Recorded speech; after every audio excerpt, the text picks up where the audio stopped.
अरे मोटा भाई रुको मेरे लिए। रुक जाओ। क्यों चिल्ला रहा है? ये आग तुमने लगाई है ना? अपना मुंह बंद रख, मार खिलवाएगा क्या? ये टमरेल क्यों लाया है? आग बुझाने के लिए लोग सारे बर्तन ले गए थे, मेरे लिए सिर्फ यही बचा था, इसीलिए ले आया। ये तुम्हें टमरेल दिखता है क्या? मुझसे दूर रखो यार इसे तुमने। जल्दी करो, फायर ब्रिगेड को बुलाओ। लैंडस्लाइड हुई है, चलो हटो, रास्ता छोड़ो। अरे नहीं, वो गुफा जल गई तो सारे कीड़े ऊपर आ जाएंगे। घूरना बंद कर और जल्दी चल।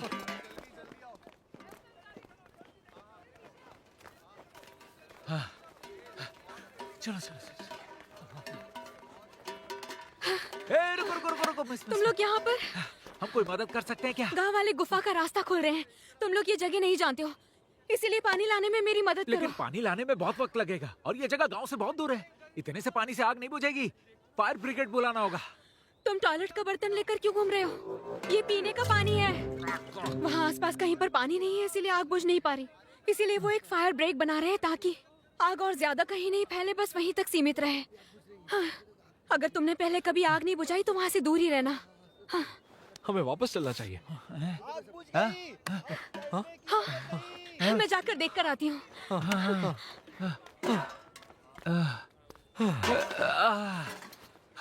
आग तो बुझ गई, सारे कीड़े भी जलकर मर गए होंगे। नहीं, मुझे ऐसा नहीं लगता। अगर एक भी कीड़ा जिंदा बच गया ना तो पूरे गांव को खत्म कर सकता है। मुझे खुद जाकर देखना होगा। मैं तुम्हारे साथ चलता हूँ। नहीं, तुम बचाओ, तुम्हारे लिए खतरा हो सकता है।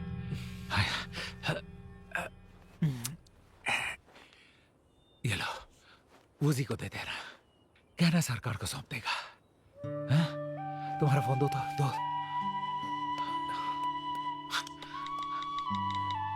ये मेरा नंबर है, जरूरत पड़े तो कॉल कर देना, ठीक है? हम फिर मिलेंगे। चलता हूं। मोटा भाई तो दिल वाला निकला यार।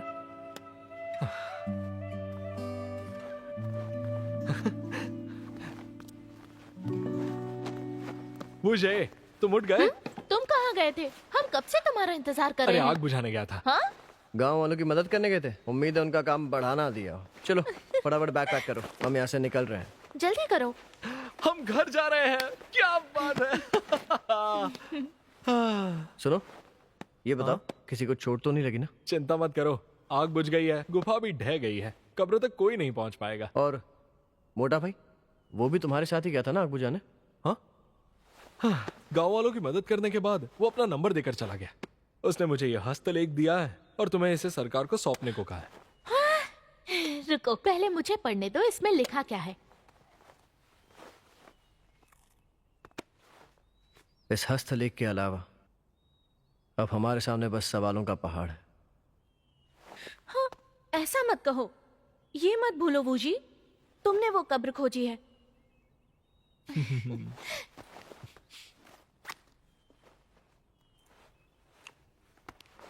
बाय द वे वूजी, मुझे तुमसे एक पर्सनल सवाल पूछना है। मास्टर वो कह रहे थे गुफा में तुमने उस लड़की की बहुत मदद की, क्या ये सच है? सच कहूं तो मुझे नहीं लगता कि निंग बुरी लड़की है। तुम्हें पता भी है तुम क्या कह रहे हो? चोर जैसा भी हो, चोर चोर होता है। जिस निंग को मैंने देखा वो अलग है, वो असल में कैसी है तुम नहीं जानते। तुम ये क्या कह रहे हो? कहीं नींद में तो नहीं बड़बड़ा रहे? मैं बिल्कुल भी नींद में नहीं हूँ। और हाँ, मुझे ये तो बताओ कि ये बांग आखिर है कौन? क्या उसने अकेले वो कब्र खोजी? कल शाम ही मेरी उससे मुलाकात हुई। उसके जैसा आदमी भी आर्कियोलॉजिस्ट हो सकता है। मोटा भाई, मैं सिर्फ इतना कह सकता हूँ कि हमारे मोटा भाई जैसा दुनिया में कोई नहीं है।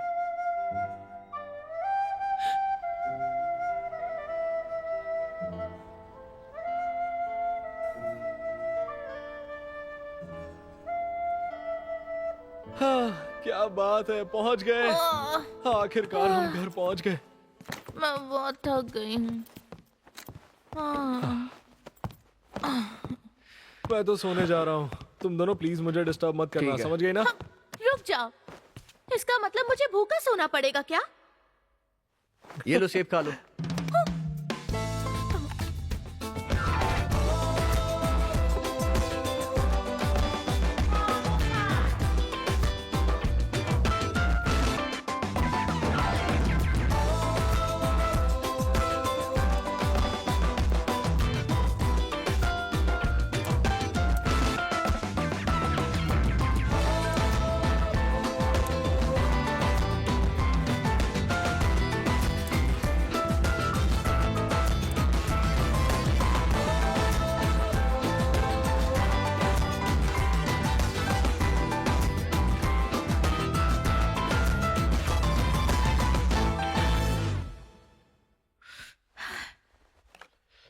खाने खाने की बात ही कुछ और होती है। खाना लाजवाब था, मैंने पेट भर के खाया है। ए वूजी, मुझे पता नहीं था तुम इतने अच्छे शेफ हो यार। असल में हम तीनों को तो फूड क्रिटिक होना चाहिए था। तुम नई नई डिशेस की खोज करते और हाय तुम आर्टिकल्स लिखते। और तुम क्या करोगी? क्या करूंगी मतलब? मैं बैठकर खाना खाऊंगी। हाँ, सफाई में हाथ नहीं बटाओगी? ये क्या? मैंने अभी अभी खाना खाया है, मुझसे मेहनत करवाओगे? मेरे पेट में दर्द होगा, मैं जाकर आराम करती हूँ।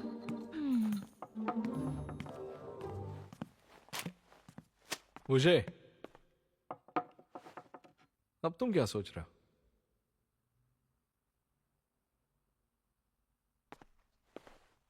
लॉर्ड शैंग, उसकी वो कब्र, टीम याशु। इस मिशन में कई ऐसे हादसे हुए जहां मैंने अपनी जान गंवाई दी थी। जो कुछ भी हुआ उसके बारे में पहले पता होता तो मैं उस हंसलेख को जला ही देता। ऐसा सोचता ही नहीं कि हमें वो कभी मिला था। तुम ऐसा कुछ नहीं करते। मैं शर्त लगाती हूँ तुम कभी ऐसा नहीं करते। वूजी कभी चोरों को हमारे देश की विरासत आसानी से लूटने नहीं देता। इसीलिए अगर तुम्हें अतीत में जाने का मौका मिलेगा फिर भी तुम वही करोगे, क्योंकि तुम इमोशनल फूल हो। वहां बैठे बैठे लेक्चर मत दो, ओह, हमारी मदद करो। यार अभी भी कुछ बातें हैं जो मेरी समझ में नहीं आ रही। पहली तो वो निंग, मुझे नहीं लगता उसने खाली हाथ लौटने के लिए मंगोलिया से उस कब्र तक हमारा पीछा किया होगा। अजीब तो है ये, नहीं? उन्हें देखकर लगता है कि वो कब्र लूटने वाली कोई मामूली गैंग तो नहीं है। मुझे यकीन है वो लोग जरूर कुछ खोज रहे हैं। देखो, तुम चाहो तो मैं निंग को पटा सकता हूँ ताकि वो खुद ही हमें सारे राज बता दे। हाँ, मुझे तुम्हारा ये आइडिया बहुत अच्छा लगा। तुम कई भाषाएं जानते हो। तो तुम किसी भी देश में आराम से सेटल हो सकते हो। तुम्हें सच में ऐसा लगता है?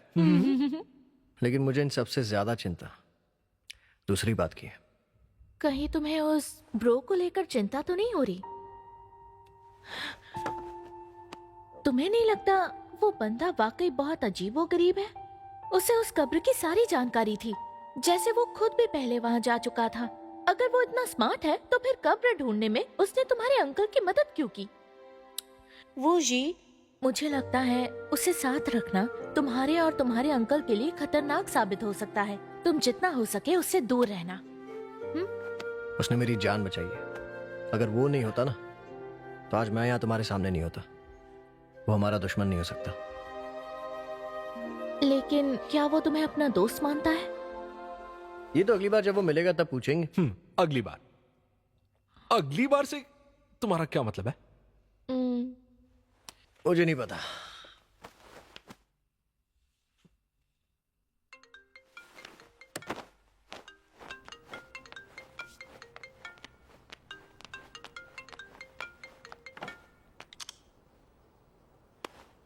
हेलो, हाँ चाचू। हाँ, दोनों यहीं पर है। क्या कहा? आप कह रहे हैं मैं अभी आऊं? अच्छा, लेकिन ये बात इनसे क्यों छुपानी हो? ठीक है, हाँ।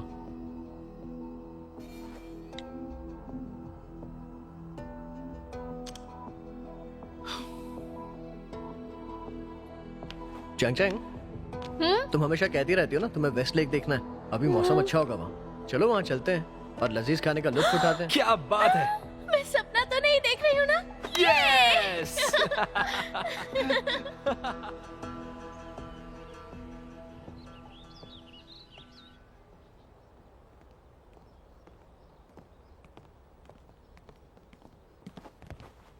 तुम और क्या खाना चाहती हो?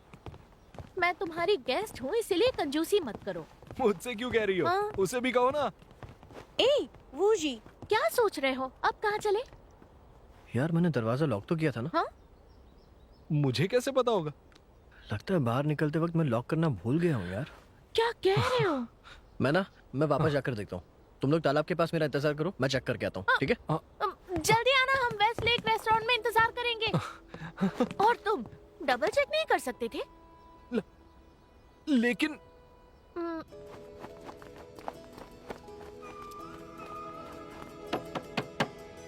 चाचू, मेरे साथ आओ। वो नकली कैसे हो सकता है? उन्होंने हम सबको बेवकूफ बनाया। ये देखो, ये नकली है, इस बात में कोई शक नहीं है। मैंने इस बात की पूरी तसल्ली कर ली है, वो भी दोबारा। इसमें इस्तेमाल हुआ सोना बिल्कुल शुद्ध है। प्राचीन समय में सोना शुद्ध करने का प्रचलन नहीं था। ये कैसे हो सकता है? और अगर ये नकली है तो इसे वहां रखा किसने?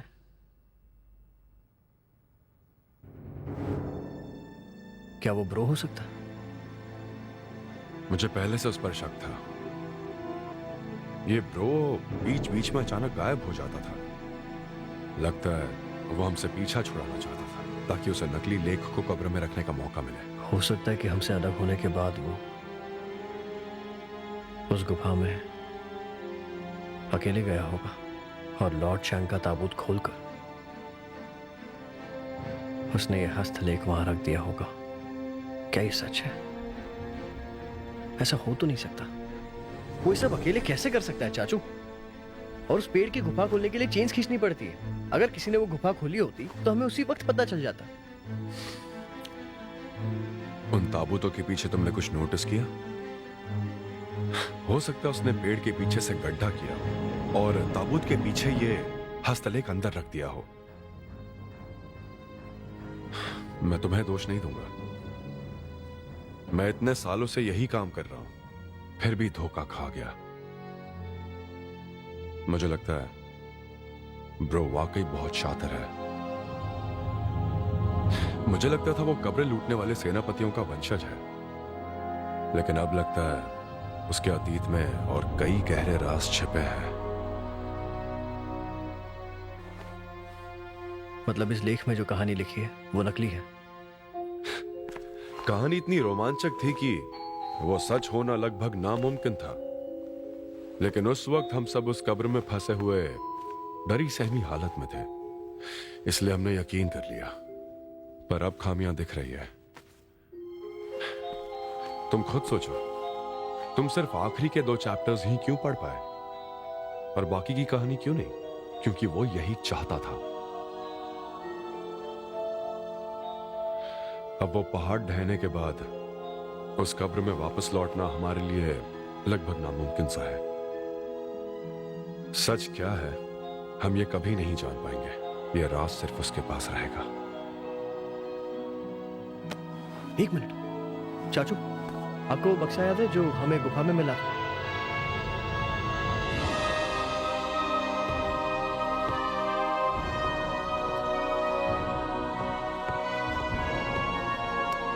यही है वो बक्सा जो स्लोमड़ी की लाश पर मिला था।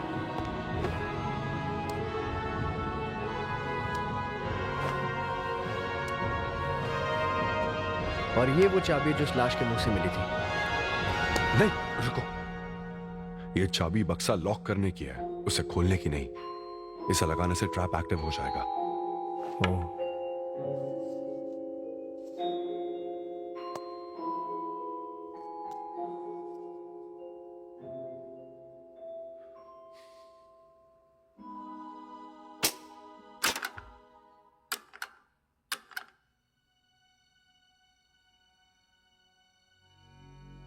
यह बॉक्स वाकई बहुत प्राचीन है।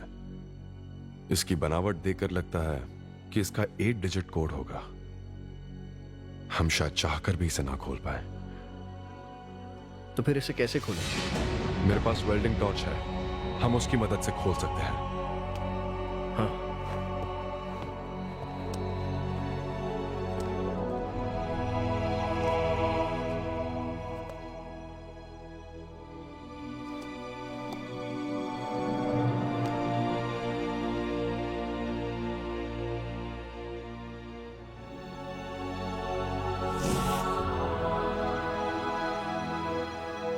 अजीब बात है, बेल्ट पर ये नंबर्स क्यों लिखे हैं?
क्या कर रहे हो?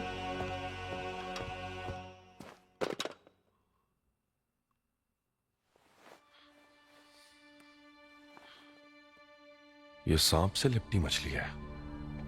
चाचू, आप इसके बारे में जानते हैं? मैं पहली बार यह देख रहा हूं। एक बार एक एक्सपर्ट ने जिक्र किया था, लेकिन इसकी कीमत बहुत ज्यादा होगी। लेकिन चाचू, इसका मटेरियल और बनावट देखकर तो लगता है ये कुछ खास कीमती नहीं होगी। तुम इसे सरकार को सौंप दो, वरना निंग और उसके साथी यहां पहुंच जाएंगे। या फिर मैं इसे अपने पास रख लूं? चाचू, घबराइए मत, मैं इसे अपने पास रखता हूँ। हाँ ठीक है, वैसे भी मुझे और जरूरी काम है।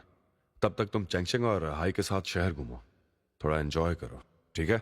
हाँ। अरे लेकिन चाचू, इस गोल्डन हस्ट लेक का क्या करूं? फेंक दो, वो नकली है, हमारे किसी काम का नहीं है।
तुम्हें एक बात कहूँ, मुझे उस लॉर्ड शैंग के लिए बुरा लगता है।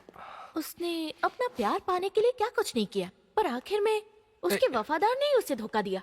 अब उसका जादुई कवच भी छीन लिया। उसने भी जिंदगी में बहुत बुरे काम किए थे।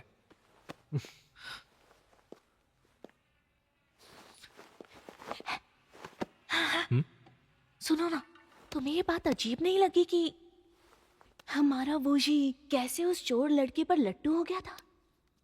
वहां क्या हुआ वो उसके बारे में बात नहीं करना चाहता। लगता है वो बहुत डर गया। अच्छा हुआ मैं नहीं गया। वैसे टीएम यान चैंग की लाश से ज्यादा और क्या डरावना हो सकता है? छोड़ो, तुम नहीं समझोगे। तुम्हें नहीं लगता वूजी हमसे कुछ छुपा रहा है? जब से लौटा है खुद को कमरे में बंद कर रखा है, पता नहीं क्या कर रहा है। चलो ना, चलकर देखते हैं। नहीं नहीं, ये ठीक नहीं होगा। तुम्हें पता है ना उसका मूड ऑफ है, जाने दो ना।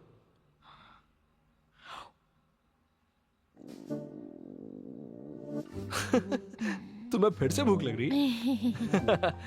घूमने गए थे तब इतना सारा खाना तो खाया था तुमने, और अब ये चिप्स खा रही हो। तुम सच में एक भुक्कड़ हो, पता है? वैसे तुम ये बात नहीं जानते तो सुनो। चाइना में एक पुरानी कहावत है जिसके मुताबिक अक्लमंदों को ज्यादा भूख लगती है। मैंने कभी ये कहावत नहीं सुनी। क्या मतलब है इसका? इसका मतलब है आदमी का दिमाग तभी चलता है जब उसका पेट पूरी तरह भरा हो। इसीलिए मैं हमेशा कुछ ना कुछ खाती रहती हूँ। इससे याद आया, चलो डिनर करते हैं। शायद तुम सही कह रही हो। चलो ठीक है, मैं उसे लेकर आता हूँ। हाँ हाँ, जल्दी जाओ, भूख लगी है। वो जी, डिनर टाइम। क्या हो गया तुम्हें?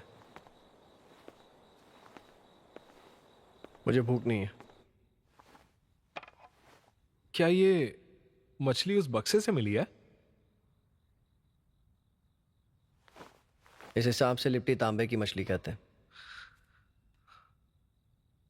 इसके बारे में तुम क्या जानते हो? कुछ भी नहीं। दादाजी के नोट्स में भी इसका जिक्र नहीं है। मास्टर वू से पूछा क्या? उन्होंने क्या कहा? वो सिर्फ नाम जानते थे, उन्होंने मुझे इतना ही बताया। ये तो अजीब है। ऐसी भी कोई चीज है जिसकी उन्हें जानकारी नहीं? उन्होंने जो बात कही वो मुझे बड़ी अजीब लगी। वो शायद मुझसे कुछ छुपा रहे हैं। तो क्या कहा उन्होंने? जब आज मैंने उन्हें ये मछली दिखाई तो वो बिल्कुल शांत थे। इसकी जगह अगर कोई और कीमती चीज़ होती ना तो मुझे यकीन है वो मुझे बहुत परेशान करते। लेकिन उन्होंने कोई दिलचस्पी नहीं दिखाई, बस इतना कहा कि मैं इसे सरकार को सौंप दूं ताकि मुसीबत ना आए। बहुत अजीब बात है। ऊपर से इस तांबे की मछली के बारे में लगता नहीं कोई जानकारी दे पाएगा। मैंने दादाजी की डायरी में भी देखा, लेकिन उन्होंने इस मछली के बारे में कुछ नहीं लिखा। तभी मैंने एक बात नोटिस की, इसके कुछ पन्ने फटे हैं। मुझे लगता है इसमें जरूर इस मछली के बारे में लिखा होगा। देखो, हो सकता है तुम्हारे दादाजी से लिखते वक्त कोई गलती हुई हो, या फिर शायद पास्ता बनाते वक्त इन पन्नों पर सारा गिर गया होगा, इसीलिए वो पन्ने फाड़ने पड़ गए होंगे। मैं भी होता तो यही करता। मुझे ऐसा नहीं लगता। इन फटे पन्नों के बीच कितने साल गुजर गए हैं। अगर पहले फटे पन्ने से यहां तक का इंटरवल देखें तो पूरे 3 साल का फर्क नजर आता है। 3 साल की कोई डिटेल इसमें नहीं है। पता नहीं दादा, शायद वो इस बात को राज रखना चाहते थे। पक्का ये मछली कोई मामूली चीज तो नहीं। क्या तुम ऑनलाइन कुछ ढूंढ सकते हो? तुम कहना क्या चाहते हो कि निंग वहां पर ना ही सील चुराने के लिए आई थी और ना ही कब्र लूटने और ना ही उस जादुई औषधि के लिए, बल्कि वो वहां ये मछली लेने आई थी। तुमने क्या कहा? और ये क्या है? तुम जानती हो ये क्या है? हाँ, मैंने मेरी आंटी के लैपटॉप में ये मछली देखी है। हाँ, सच में? हाँ। और क्या लिखा था? तुम जानती हो ये चीज क्या है? पहले पढ़ते हैं यहाँ क्या लिखा है। लिखा है उन्होंने इस मछली को ढूंढने में बहुत मेहनत की है। इसमें कई जाने गई है। ये बहुत कीमती होगी, पर पता नहीं इस्तेमाल कैसे करते हैं। लेकिन अब ये मिल गई है। तुम्हें ये कहाँ से मिली? लॉर्ड चैंग की कब्र में। लगता है मौसी इसके बेहद करीब थी। अब तुमने इसके बारे में चाचू को बताया? क्या कहा उन्होंने? चाचू ने कुछ नहीं कहा। ऐसा कैसे हो सकता है? उन्हें इस बारे में जरूर कुछ ना कुछ पता होगा। मुझे लगता है चाचू इस बारे में हमसे कुछ छुपा रहे हैं। कोई बात नहीं, हम सब मिलकर उनसे सच निकलवाएंगे।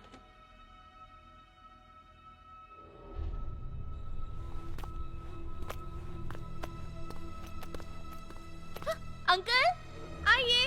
अरे चाचू! मास्टर बू! आइए, हम कब से आपका इंतजार कर रहे हैं। आप इतनी देर कहाँ थे? मैंने आपके लिए खाना बनाया तुम है। सब मेरे घर में क्या पहले कर रहे बैठ हो? जाइए। मुझे पता है कब्र से निकलने के लिए आपने जान की बाजी लगाई थी। बचने की खुशी में मैंने आपके लिए स्वादिष्ट खाना बनाया है। आप यहीं रुकिए, मैं खाना लगाती हूँ।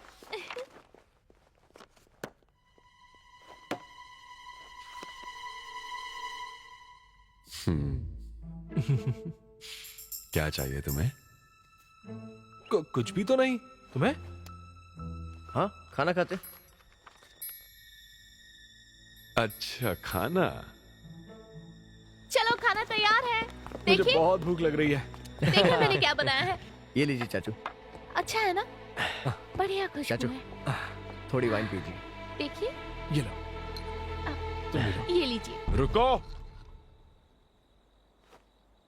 पहले बताओ यहाँ क्यों आए हो? यूं ही चाचू।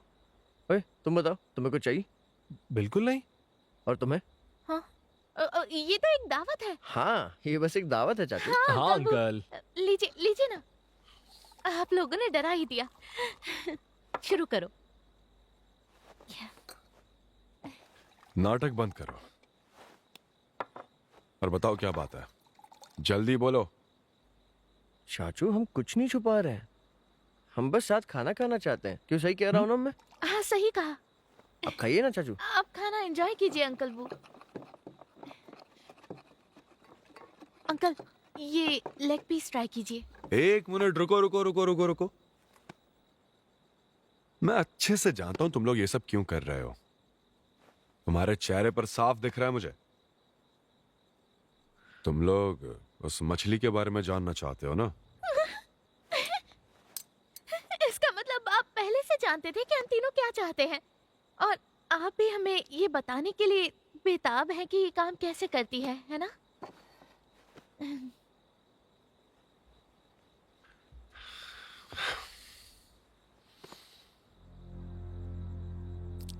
देखो, मेरे पास कहने के लिए कुछ नहीं है क्योंकि मैं इसके बारे में कुछ नहीं जानता। अंकल वो आप मजाक कर रहे हैं, आपको कैसे नहीं पता? आप जानते थे कि मेरी मासी भी इस मछली को हासिल करना चाहती थी। इसके पीछे सिर्फ तुम्हारी मासी नहीं थी, बहुत से लोग इसे हासिल करना चाहते थे। इस तांबे की मछली को मैंने पहली बार एक जले हुए कागज के टुकड़े पर देखा था। अब तुम लोग पूछ ही रहे हो तो मैं जो भी जानता हूं बताता हूं, तुम सबकी जिज्ञासा शांत करने के लिए। हाँ ठीक है। तुमने मिस्टिक 9 के बारे में सुना? हाँ, ये कब्र लूटने वालों की संगठन है ना? मैं इसे कोई संगठन नहीं कहूंगा, ये कोड नेम कब्र लूटने वाले इस्तेमाल करते थे। असल में इन लोगों की आपस में बिल्कुल नहीं बनती थी। हमारा वो परिवार भी इन लोगों में से एक था, और चेंग चेंग तुम्हारा परिवार चैंस भी। मतलब हमारा परिवार मिस्टिक 9 का हिस्सा है? तुम्हें क्या लगता है? तो फिर आज तक इसके बारे में मुझे किसी ने बताया क्यों नहीं? मैंने एक बार घर के बड़ों को बात करते सुना था। अंदाजा लगाना मुश्किल नहीं है, अंकल महान आर्कियोलॉजिस्ट हैं। जाहिर है तुम्हारा परिवार मिस्टिक 9 का हिस्सा है। मैंने सही कहा ना? मैं कोई महान वहान नहीं हूं, और हमारा पूरा परिवार नहीं, सिर्फ वूजी के दादा शामिल थे। दादू उनमें शामिल थे? किंग शासन काल से वो परिवार इस काम में है। उनके दौर तक हमारा परिवार चांगशा के सबसे रईस परिवारों में से था। जवानी के दिनों में उनके साथ एक हादसा हुआ था, सूंघने की शक्ति खो दी। इस कमी को पूरा करने के लिए उन्होंने एक कुत्ते को ट्रेन करना शुरू किया, इसलिए उन्हें डॉग मास्टर कहा जाने लगा। इतना ही नहीं, कुछ लोग उन्हें डॉगी वू कहने लगे। मिस्टिक 9 3 हिस्सों में बटे हुए थे, ऊपरी 3, बीच के 3 और निचले 3। और वो तुम बीच के 3 में आते हो। हाँ, मेरे दादाजी भी। सब लोग उन्हें मास्टर चेन कह के बुलाते थे। हम भी मिडिल ट्रायो का हिस्सा थे। सही कहा। शुरू से ही ये मिस्टिक 9 एक ढीला संगठन था। इसके सदस्य एक दूसरे से जुड़े हुए नहीं थे। फिर भी एक दौर आया जब उन्होंने साथ काम करने का फैसला किया। कब्र लूटने वालों के इतिहास में पहली बार ऐसा हो रहा था, और यह हमारे इतिहास की सबसे अहम घटना थी। लेकिन वो किस लिए एक साथ आए थे, ये तो मैं भी नहीं जानता। दादाजी ने आपको कुछ नहीं बताया?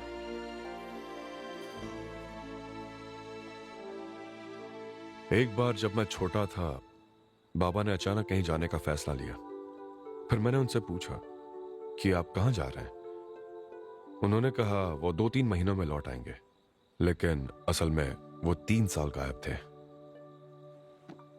जब वो सफर से लौट आए तो पूरी तरह से बदल चुके थे। वो बहुत पतले हो गए थे और आंखों की चमक गायब थी। कोई नहीं जानता था उस 3 सालों में उन पर क्या बीती थी। उन्होंने खुद भी कभी उसका जिक्र नहीं किया। उन दिनों मैं बहुत छोटा था और मैं सच में जानना चाहता था। इसलिए एक बार बाबा के जाने के बाद मैंने उनकी डायरी खोली। तब मैंने सांप से लिपटी मछली के बारे में पढ़ा। डायरी में क्या लिखा था? मुझे कुछ समझ नहीं आया। इससे पहले मैं आगे पढ़ पाता, बाबा ने मुझे रंगे हाथ पकड़ लिया और कड़ी सजा भी सुनाई। फिर उन्होंने वो डायरी जला दी। उसके बाद परिवार में किसी ने उस मछली का जिक्र नहीं किया। अब समझ गई।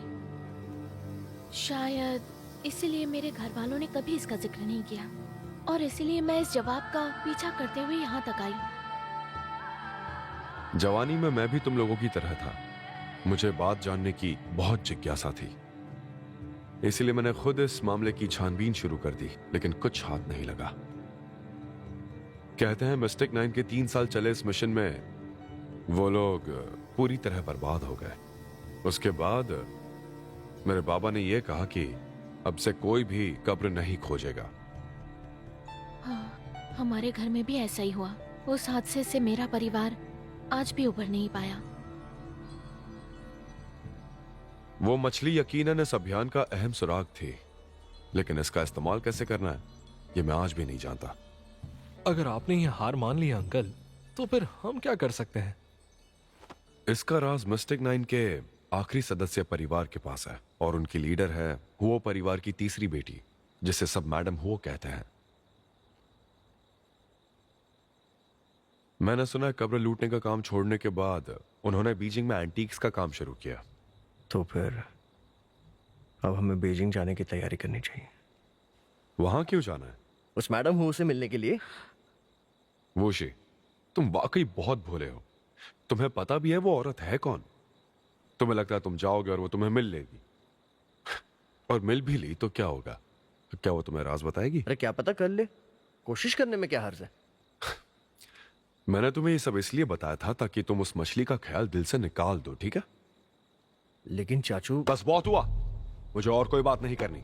मैं जो जानता था मैंने बता दिया। फिर भी अगर तुमने उनसे मिलने की जिद की तो इतना याद रखना कि तुम्हारा मेरा रिश्ता खत्म।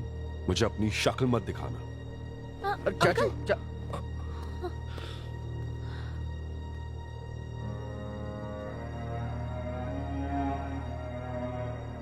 हमने इतनी मेहनत से ये सुराग खोजा है, फिर चाचू आगे बढ़ने से क्यों रोक रहे हैं?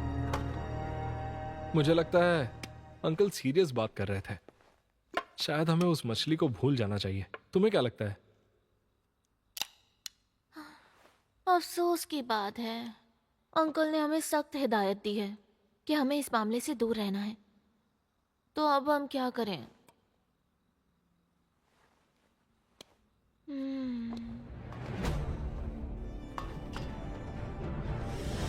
भले मुझसे चाचू रिश्ता तोड़ दे, फिर भी मैं सच जान कर ही रहूंगा।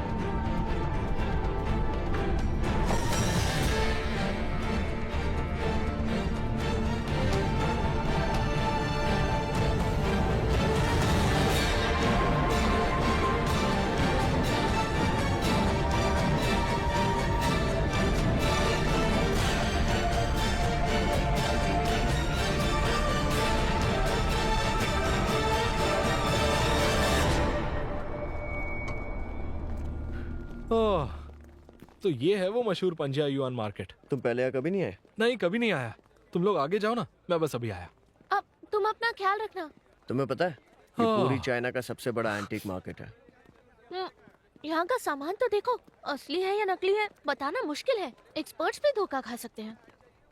जहाँ जितने टूरिस्ट आएंगे वहाँ उतने ज्यादा ठग मिलेंगे, गारंटी देता हूँ। हाय भी शिकार बनने वाला है। चलो मिलते हैं। 1200 1500 तो 1300 नहीं नहीं बताया ना 1500। तो फिर 1400। नहीं नहीं कह तो दिया ना 1500। हाँ ठीक है ठीक है। हाँ चेंग, देखो मुझे यहाँ क्या मिला है। ये वाकई एंटीक्स का खजाना है। ये असली जेड का है। सर ये हेयर पिन तो वाकई बहुत खूबसूरत है। बताइए आप हमें इसे कितने में बेचेंगे? मैं पहली बार यहाँ आया हूँ ना, इसीलिए मुझे अच्छा डिस्काउंट मिला है। इसकी असली कीमत है 3000। ये मुझे आधे दाम में दे रहे हैं। मुझे याद है तुमने कहा था जितना हरा उतना ज्यादा कीमती। जरा इसे देखो कितना चमक रहा है ना मुझे? लगता है तुम्हारे दोस्त को एंटीक्स की अच्छी जानकारी है। सुनो हाय, अगर तुमने पूरा दिन इस मार्केट का चक्कर लगाया तो यकीनन यहाँ तुम्हें सब पहचान लेंगे। अरे सुनो सुनो सुनो बेटा, मैं तुम्हें कुछ दिखाता हूँ। मैं इसकी खूबियाँ बताता हूँ। इसे गौर से देखो। हाँ कितना हरा और पारदर्शी है ये। तुम्हें ये खरीदना चाहिए क्योंकि इसमें बहुत सारे औषधि गुण भी हैं।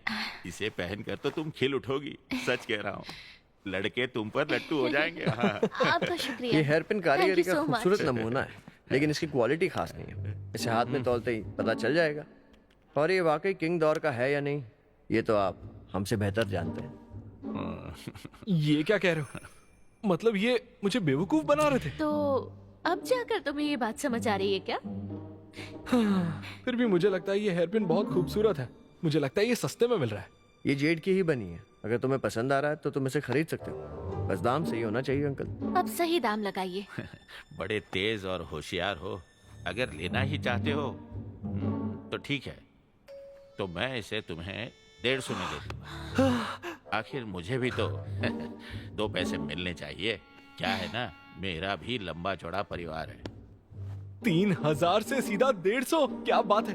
हाँ हाँ मुझे चाहिए। अब रुकिए अंकल, 150 भी ज्यादा है। मैं इसके आपको सिर्फ 100 दूंगी। अरे अब क्या कहूँ, 50 के लिए ऐसा क्यों कर रही हो बेटा? डील पक्की, हम 100 देंगे। हाय पैसे दो। हाँ हाँ आपका शुक्रिया। ठीक है चलो। क्या बार्गेन किया है। भले ये असली जेड ना हो लेकिन बहुत खूबसूरत है। ये तुम्हारे लिए। मुझे एंटीक एक्सेसरीज पहनने का शौक नहीं है। क्यों ना तुम इसे अपने पास रख लो, हो सकता है किसी लड़की को जल्दी ही तोहफा देना पड़े। ठीक है, मुझे बहुत मजा आ रहा है। मैं चला शॉपिंग करने, बाद में मिलते हैं। जरा ध्यान रखना, फिर से धोखा मत खाना। हाँ नहीं खाऊंगा भाई। मैं भी उसके साथ जाती हूँ, तुम घबराओ मत, मैं संभाल लूंगी। मोटा भाई के यहाँ मिलता है, ठीक है? ठीक है।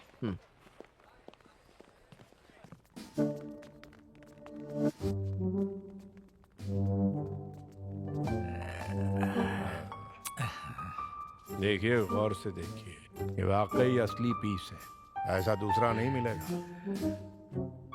ऐसे कई नमूने देख चुका हूं। सच कहूं, तुम्हारा जो ये पीस है ना, एकदम डिफेक्टिव है। लगता है तुम्हें एंटिक्स की जानकारी नहीं है। क्यों? ठीक है, ऐसा है तो पूरा मार्केट छान कर आ जाओ। देखो, मैं सालों से इस बिजनेस में हूं और आज तक ऐसे नकली नमूने कई सारे देख चुका हूं। आज तक मुझसे कोई गलती नहीं हुई है।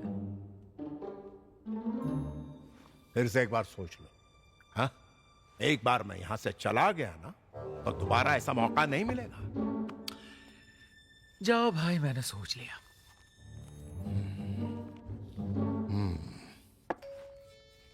बंदर क्या जाने अदरक का स्वाद। नमस्कार, आगे हम नहीं मिलेंगे। एक्सक्यूज मी सर, एतराज ना हो तो क्या मैं वो पीस देख सकता हूँ? मुझे एंटिक्स जमा करने का शौक है। इसके बारे में कुछ जानते हो? थोड़ा सा, इतना ज्यादा नहीं। ओए, मेरी बात सुन लो। तुम लोग बेकार में मेरी दुकान के अंदर भीड़ लगा रहे हो बे। अरे बात करना है कहीं और जाके करो ना। सर, क्या हम यहीं पर बात कर सकते हैं? हाँ, ठीक है, करो।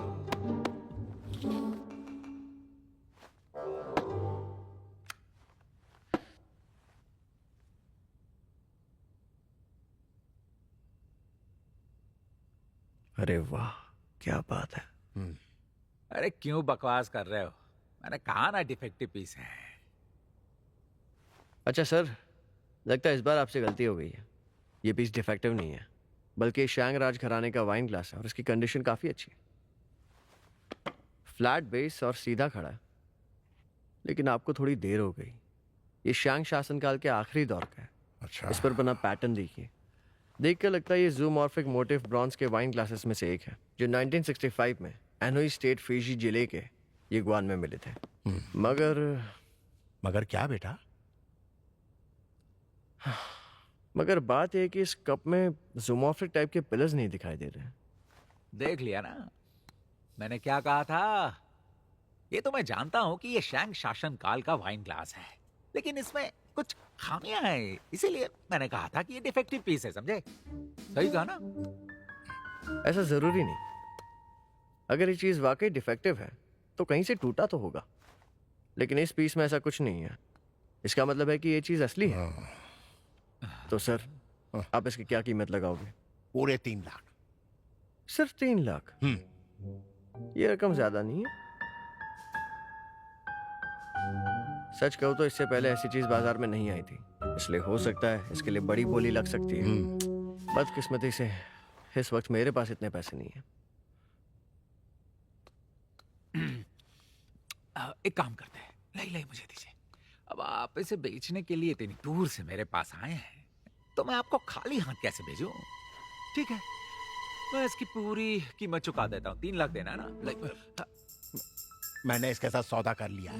लेकिन आपने सुना ना, इस वक्त इसके पास उतने पैसे नहीं है। देखा? हाँ, ये आप मुझे क्यों नहीं बेच देते? अगर इसे चाहिए होगा तो ये बाद में मुझसे खरीद लेगा ना। हाँ? ले। मुझे डर है कि तुम मुझे इस कीमत पर नहीं बेचोगे। ज्यादा से ज्यादा 3,10,000 होंगे। अब इतने भी पैसा नहीं है तो जाकर अपनी किडनी बेचो, समझे?